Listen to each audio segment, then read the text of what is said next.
The PlayStation Vita's software and game library is unique because it has a lot of in-depth experiences, but it also has a lot of casual experiences. Imagine you've gone through a lot of in-depth experiences and you're ready for something casual. You just finished up playing Tales of Hearts R, Freedom Wars, Soul Sacrifice Delta, Borderlands 2, and Call of Duty Black Ops Declassified. You've played a lot of in-depth scenarios, but now you want something casual that you can play. Thanks to the increasing library of indie and smaller games on the PlayStation Vita, these scenarios are easy to satisfy. Maybe you just want to casually play a card game, then you would go over to the PlayStation Mobile Store and dive into solitaire games like Solitaire Zero or Spider Zero. Or if you just wanted a twin-stick shooter to play, you could go into the PlayStation Vita store and get Crimson Land. The review I bring you today is another one of these types of games. Designed as a PS4 and PS Vita game, this supports cross-play, cross-buy, and cross-save, a bullet hell game that is also compatible with the PlayStation TV. Here is my official review of the game Minutes. This is the first video review that I have done on a game that doesn't have a storyline.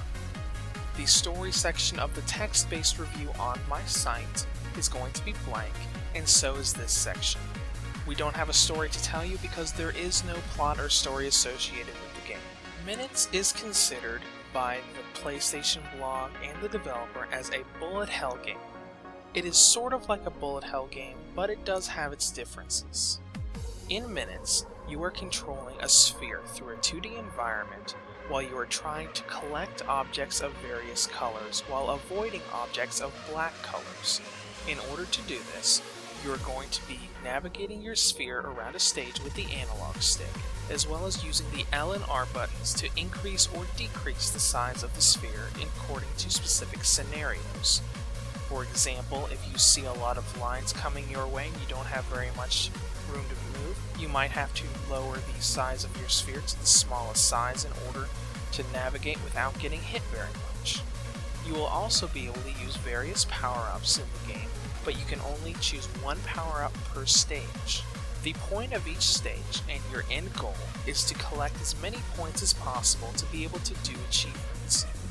Your score and your points are determined by how big your sphere is when you first collect the colors.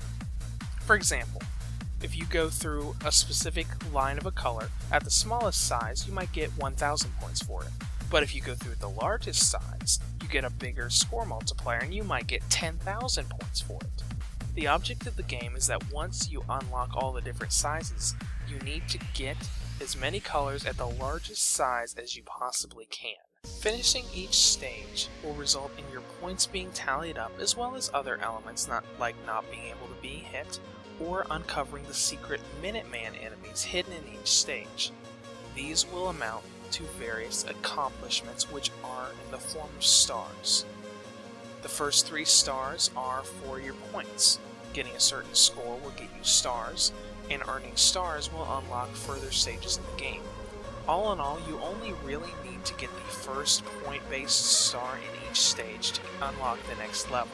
If you don't get it, you might have to go back and do the stage over and over again until you can figure out how to get that score up. Minutes sports about 60 stages, each of which are 60 seconds in length, hence the title of the game. With this in mind, if you do really well in the game and don't have to redo anything, which is highly unlikely, the game could be beaten in about an hour. Realistically speaking, I would say that you would be taking at least 2 or 3 hours to beat the game. After you beat the game though, there is also the daily challenge aspect of the game that you can go into. Every day, there will be a new challenge stage that will be available to you and everybody else that's connected to the PlayStation Network.